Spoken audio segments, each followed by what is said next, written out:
Now, on the other side, the natural sciences, what the natural sciences lack is the idea of the distinctiveness of the human.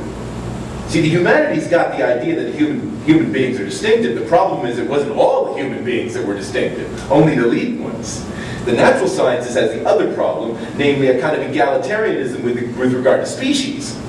So in other words, humans are just one among many, and there's nothing distinctive about humans. You can study humans the same way you study everything else. Okay? So the social sciences occupies this very interesting kind of middle position, right, where you're interested, you know, as it were, in the distinctiveness of human beings, but also all human beings. All and only humans, you might say. Right? That's the distinctive space of the social sciences. And in terms of the kinds of methodologies that have been developed in the name of the social sciences over the last couple of hundred years, both on the qualitative and the quantitative side, they have represented this viewpoint. So on the qualitative side, right, the idea of ethnographies and studying ordinary people and their living circumstances and so forth, that's very much part of the idea, and that everyone's worth studying, no matter where they are, etc. But also on the quantitative side, in terms of counting each individual as one. The statistical orientation, being concerned about populations, right? Not just being concerned about just a few people who matter, but as it were, you want to get large-scale aggregate figures, right? You want to do surveys where you're counting everyone's opinion equally. Okay, that might not sound very sophisticated, but it's quite a profound move that actually counts for something. Each person counts as one. The democracy aspect of quantitative approaches. Okay, that's very much part of the social sciences as well, and it involves certain kind of assumption about human beings. The quantitative side, each one's equal. You count each as one. That's a very important point. I don't think we should ever lose that point, because sometimes there strikes me a kind of artificial, kind of feud between qualitative and quantitative approaches to social sciences, and they do not pay attention enough to what it is that they have in common that separate them from other fields. Because I do think in the 21st century, we are going to have a real fight on our hands in terms of maintaining the distinctiveness of the social sciences. And so far in the things I've been saying here, I've been stressing, in particular, the blurring from the biological side. Right? What is distinctive about human, given the ways in which we are now able to sort of think about our existence in very radical ways because of the nanobiotech stuff and the converging technologies, right? What then becomes the distinctly human? Now, one of the things that we are... So there is a sense in which there's a threat to the social sciences here as an autonomous body of knowledge. And I think along with that is the clarity of the idea of humanity as a collective project.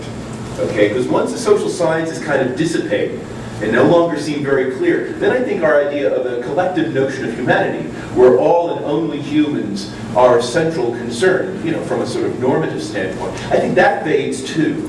And I think it is already fading. And one of the things that I talk about often is this idea of the casualization of the human condition. Okay, when you talk about in English, we have this word casual, right? When you talk about things in an offhand way, not in a very strict, rigorous way. And then we also have this word, especially in British English, casualize, where you render people unemployed, redundant. Right, that's an especially British expression, casualizing them, okay? And in a sense, casualizing the human condition involves all of these kinds of ideas I'm trying to conjure up. And what it means very specifically, right, is we're taking a more casual attitude toward people coming in and out of existence.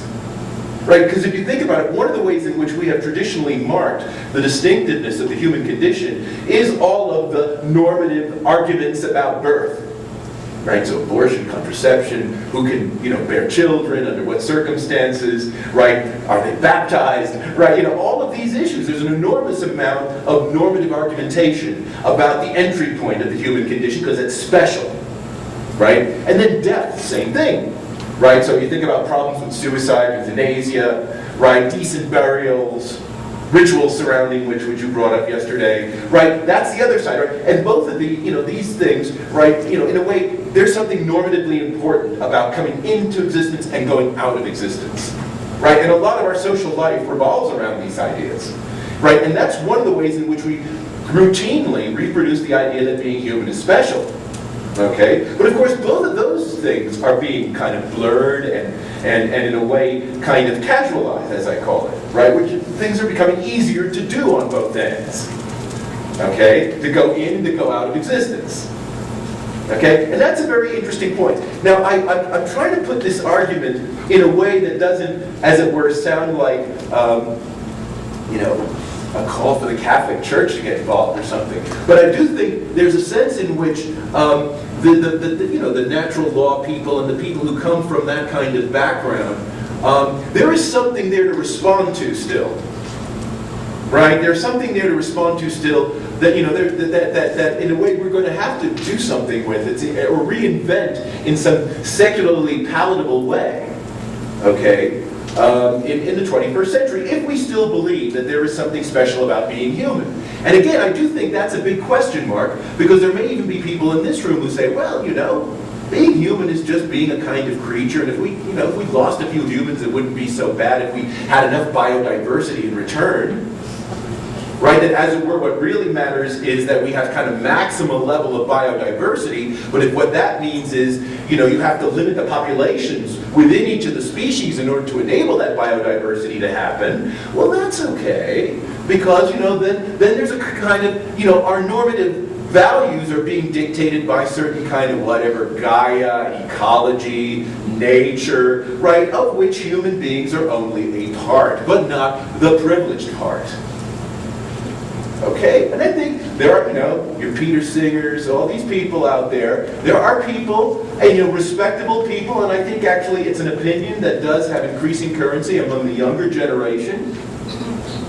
Okay, I actually think this whole business about humans being special is a hang-up of our generation, you know, kind of welfare state type, old socialist kind of, you know, sort of closet Catholics, you know, all these people, right? But the 21st century isn't going to have any of those guys around, right? It's going to have animal lovers, you know, and people like that, you know, people concerned about whether their foods are genetically modified and all the rest of that, right? That's, and I do think that there's a sense in, okay, I exaggerate slightly, but I do think, given that we're undergoing a kind of intergenerational shift here, you know, of who's actually going to be running the store, I do think that we are potentially in a position to see a massive shift in values over a relatively short period of time.